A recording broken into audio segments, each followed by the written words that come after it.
만일 여러분께서 비립자 딱 하나에 이 비밀 메시지를 담을 수 있는 매우 정교한 기계를 가지고 있다고 상상해 보겠습니다.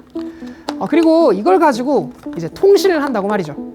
그런데 여기에는 아주 큰 문제가 하나 있습니다.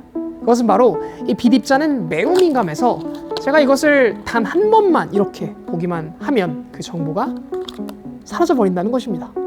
그런데 어떻게 이런 민감한 비밀 메시지를 지구 반대편까지 보낼 수 있을까요? 오늘 과학국에서는 이것을 가능하게 만들 수 있는 기술에 대해서 알아봅니다. 마치 SF 영화 같지만 사실 그렇지만도 않습니다. 이 문제는 오늘날 우리가 만들고 있는 양자 기술인 양자 통신이 직면하고 있는 문제이기도 하죠.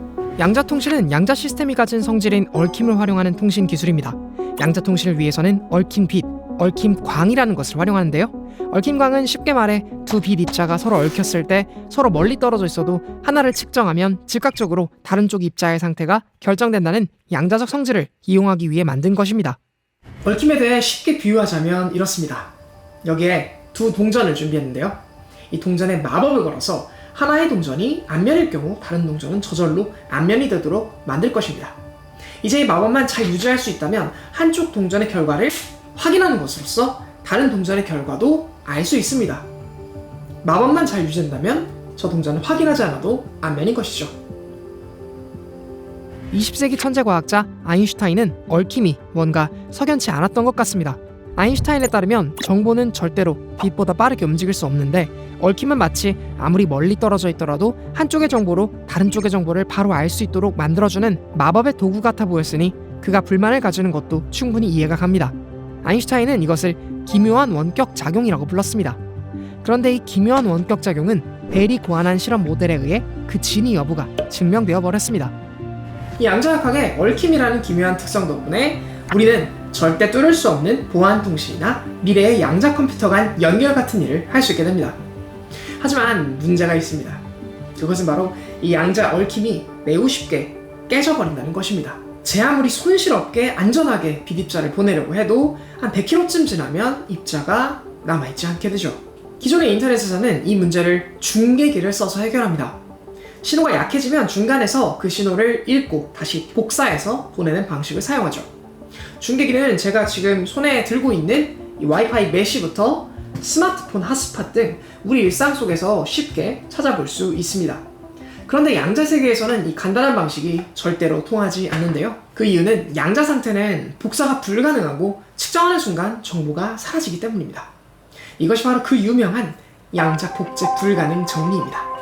그렇다면 어떻게 해야 양자 신호를 먼 거리로 보낼 수 있을까요?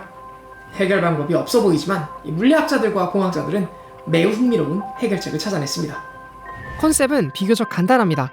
통신을 연구하는 사람들은 전통적으로 앨리스와 밥이라는 이름을 좋아하니 저희도 한번 그 용어를 써보도록 하겠습니다. 두 연구소, 앨리스와 밥이 떨어진 거리는 약 100km. 얽힌 광을 보내기에는 신호가 손실될 가능성이 너무 높은 먼 곳입니다. 하지만 이 두 곳 사이에 중계국을 세워 각각 앨리스 중계기 그리고 중계기 밥 사이에 QKD 네트워크를 구축합니다.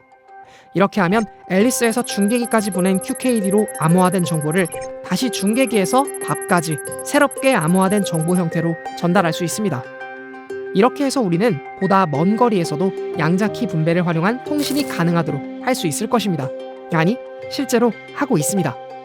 과학기술정보통신부와 한국지능정보사회진흥원은 양자산업생태계지원센터를 통해 이와 같은 양자통신의 중계 방식을 테스트하고 있습니다. 우리나라의 실리콘밸리라고 불리는 판교에 이른바 개방형 양자 테스트베드를 구축하고 운영하고 있죠. 보다 더 자세한 사항을 알기 위해 과학쿠키는 직접 이곳에 방문하여 관련 기술이 어떻게 운영되고 있는 것인지 전문가 인터뷰를 통해 알아보았습니다. 초대해 주셔서 너무 감사드립니다. 간단하게 자기소개 좀 부탁드리겠습니다. 저는 한국지능정보사회진흥원에서 양자 기술활용 센터 맡고 있는 김영희 센터장입니다. 양자 산업생태계 활성화를 위해 과학기술정보통신부와 같이 운영하고 있는 양자 산업생태계 지원센터도 총괄하고 있습니다. 저희가 지금 현재 KQRC 퀀텀 테스트 베드에 와 있습니다. 이곳에서는 어떤 일이 일어나고 있나요?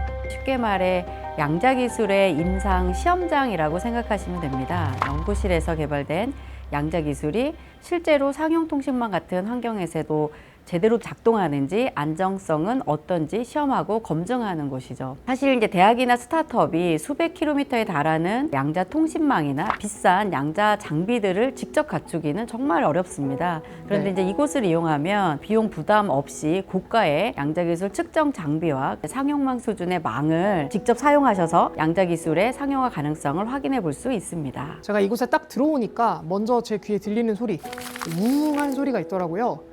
이 소리가 들리는 이유는 뭘까요?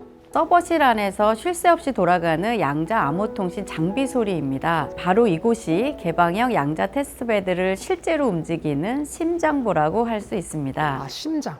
물리적으로 멀리 떨어져 있는 장비와 다른 종류의 망을 하나의 대시보드에서 통합 관리할 수 있다는 게 저희 시스템의 가장 큰 장점입니다. 또 센터 안에는 직접 장비를 가져와서 테스트할 수 있는 공간도 마련되어 있어요. 앞으로는 더 많은 분들이 이곳을 편하게 이용할 수 있도록 접근성을 계속 넓혀 나갈 계획입니다. 그렇군요. 그러면 어떤 방식으로 이 QKD 네트워크를 장거리로 구성할 수 있는 건가요? 장거리로 연결할 때는 실내 노드라는 중계 지점을 두고 각 구간의 양자 암호 장비에서 생성된 키를 릴레이하는 방식을 사용하고 있습니다. 판교와 서울 그리고 판교와 대전 이 구간들이 있습니다. 크게 보면은 서울부터 대전까지 이어지는 구간이라고 생각할 수 있을 것 같은데 각각의 구간 어떤 성격을 가지고 있나요? 서울 판교 구간은 수도권의 연구기관과 기업들이 많이 모여 있다는 장점을 살려서 주로 양자 장비와 기술을 실제로 적용하고 인증받는 것을 지원하는 데 초점을 두고 있습니다. 키스트는 양자 통신 하드웨어나 소프트웨어, 양자 소재 및 부품 장비의 검증을 담당하고 있고요. 판교에 있는 TTA는 국가정보원의 양자 암호통신 보안 제도와 연계해서 기업들이 양자암호 장비를 상용할 수 있도록 시험과 컨설팅을 제공하고 있습니다. 판교 대전 구간은 약 200km에 달하는 장거리 환경에서 성능과 신뢰성을 검증하는 데 초점을 두고 있습니다. 대전에 있는 에트리는 오픈 랩을 운영하면서 양자 장비의 보안 기능 시험과 컨설팅을 지원하고 있고요. 네. 크리스는 QKD 특성 시험이나 표준을 마련하는 일, 국가정보원의 양자 암호통신 보안 제도를 연계해서 컨설팅을 제공함으로써 신뢰성 있는 평가 환경을 제공하고 있습니다. 보다 보면 그 QSDNO라고 하는 시스템 이런 것들을 볼 수 있었습니다.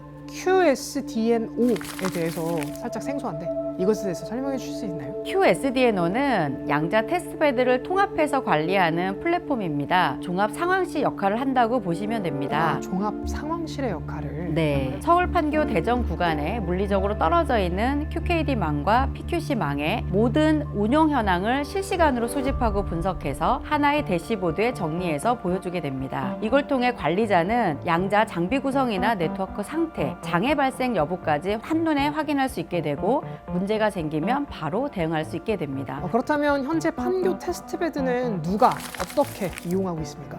현재 대학, 연구소, 중소기업 그리고 스타트업들이 활발하게 이용하고 있습니다. 양자 장비를 직접 개발하는 기업들의 연구실까지 양자 인터넷 회선을 연결하여 기업들의 기술 검증을 지원하고 있습니다. 또 판교 테스트베드에서는 양자 기술 교육 프로그램도 운영하고 있는데요. 앞으로는 양자 산업 생태계 활성화를 위해 다양한 산업 분야에서 필요로 하는 인력을 양성하기 위해 교육 규모와 기회를 계속해서 확대해 나갈 계획도 갖고 있습니다. 그렇군요.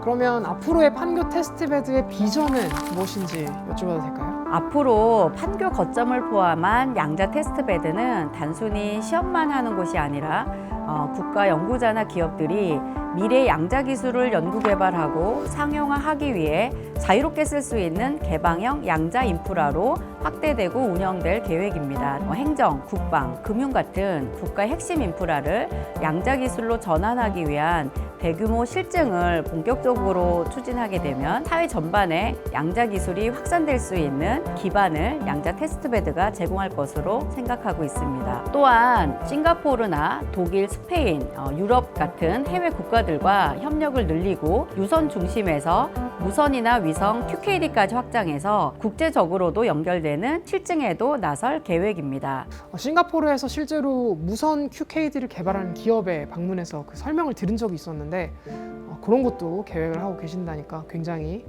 신기하네요. 그렇다면 현재 KQIC에서 구현하고 있는 이 방식 말고 궁극적으로 지향하는 방식이 있을 것 같습니다. 그 방식은 무엇인지 좀 소개를 해주실 수 있을까요? 현재는 장거리 구간을 연결할 때 실내 노드라는 중간 지점을 두고 양자 키를 릴레이하는 방식을 쓰고 있어요. 하지만 이 방법은 실내 노드가 구축된 중간 지점을 무조건 믿어야 한다는 한계가 있습니다. 그래서 궁극적으로 필요한 기술이 바로 양자 중계기입니다. 양자 중계기군요. 양자 중계기는 빛의 양자 상태를 끊어지지 않고 쭉 이어주는 장치인데요. 이 기술이 상용화되면 수백 킬로미터를 넘어 국가 간, 대륙 간까지 이어지는 진정한 양자 인터넷이 구현될 수 있습니다. 그렇군요. 센터님께서 소개해 주신 그 진정한 양자 인터넷이 이곳 KQIC 테스트 베드에서도 구현이 될 수 있기를 바라봅니다. 오늘 인터뷰 정말 감사드립니다. 양자 중계기는 기존 통신 방식처럼 단순히 신호를 증폭해주는 중계기와는 다릅니다. 이 장치는 중계국에서 QKD 정보를 다음 수신자에게 전달하는 방식이 아닌 양자 정보를 직접 읽지 않고 얽힘 상태를 그대로 전달할 수 있다는 특징이 있죠. 다시 앨리스와 밥의 이야기로 돌아와 보겠습니다. 앞의 사례와 같이 역시 두 연구소 사이의 거리는 100km 이상입니다. 중계국을 세우는 것까지는 똑같습니다. 그런데 이번에는 양자역학적 방법을 직접 이용할 것입니다. 먼저 앨리스와 밥은 각각 중계국과 서로 얽힘을 만듭니다. 그런데 이 중계국이 두 얽힌 광자를 특별한 방식으로 측정하면 놀랍게도 앨리스와 밥이 직접 만나지 않았어도 두 사람의 광자가 얽히게 됩니다. 이를 얽힘 교환이라고 합니다. 마치 중간에서 두 개의 짧은 줄을 하나로 연결하는 것과 비슷합니다.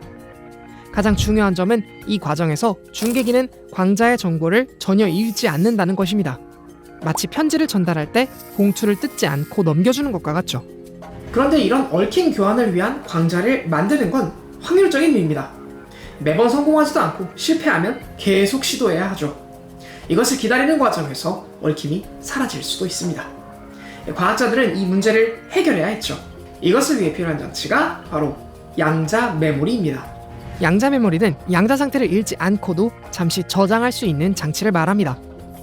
일반 컴퓨터의 램처럼 생각할 수 있는데 0과 1이 아니라 그 둘이 중첩된 양자 상태 자체를 보관하죠. 아까 예시로 든 중계기가 앨리스와 얽힌 광자를 만들었지만 밥과 얽힌 광자는 아직 만들어지지 않았다면 어떨까요? 이때 중계기가 앨리스의 광자를 양자 메모리에 저장하고 기다릴 수 있습니다. 그리고 밥 쪽이 얽힌 광자를 만드는 데 성공했을 때 저장된 광자와 연결해 얽힘을 완성하는 것입니다. 양자 메모리는 이 모든 과정이 동시에 이루어지도록 시간을 맞춰주는 중요한 역할을 합니다. 비유적으로는 마치 릴레이 경주에서 바통을 들고 다음 선수가 올 때까지 기다리는 것과 같죠. 그렇다면 양자 메모리는 어떤 원리로 만들어질까요? 얽힘 상태의 얽힘 시간을 유지하기에 유리한 물질을 사용해야 합니다. 다행히 그런 특성을 지닌 물질들이 있습니다. 원자, 이온 또는 반도체 결함과 같은 특수한 고체 물질 등을 이용해 광자의 정보를 잠시 흡수했다가 필요할 때 다시 내보낼 수 있죠. 이것이 양자 중계기를 실제로 구현할 수 있게 만들어주는 핵심 기술입니다. 양자 중계기와 양자 메모리를 통해 우리는 세계를 연결하는 양자 인터넷을 만들어낼 수 있습니다. 머지않아 인류는 완벽한 보안 능력을 지닌 막강한 통신 시스템을 구축해내겠죠. 뿐만 아니라 세계 곳곳의 양자 컴퓨터를 연결해서 양자 연산 효율성을 높이고 한 단계 더 나아가 새로운 종류의 양자 센서를 활용해서 초정밀 관측도 생각해 볼 수 있게 될 것입니다. 이렇듯 우리는 자연의 가장 신비한 현상 중 하나인 양자 얽힘을 이용해서 현실의 문제를 해결하고 있습니다. 이미 몇몇 연구진들은 인공위성을 이용해서 1000km 넘게 얽힘을 전달했고 양자 중계기의 초기 형태도 실험실에서 성공적으로 테스트했습니다. 물론 아직 기술적으로 어려움이 많지만 결국 이 모든 것들은 시간의 문제일 것입니다. 과거의 인터넷도 처음엔 느리고 불편했듯 양자 인터넷도 지금이야 초기 단계이지만 곧 전 세계를 연결하는 특별한 기묘한 다리가 될 것입니다.